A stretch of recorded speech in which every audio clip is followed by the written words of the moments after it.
lazima ifike mahali ufahamu kwamba usicheze na madhabahu. Amina.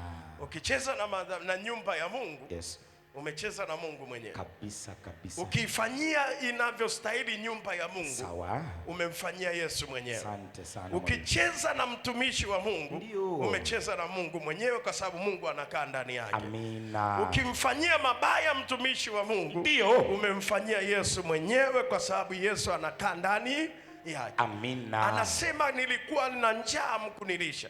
Nilikuwa na kiu hamkunipa chakula. Nilikuwa uchi hamkunivika. Asema ni kwa namna gani?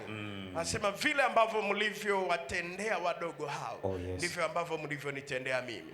Vile ambavyo hamkuwatendea wadogo hao, ndio vile ambavyo hamkunitendea mimi. Amina. Kwa sababu sisi ndio mwili wake. Mungu hana mwili. Amina. Yeye ni roho. Amen. Akitaka kukutana na wewe sharti atumie sisi. Ndio. Mungu hawezi kukutana na wewe bila mtumishi wake. Amina.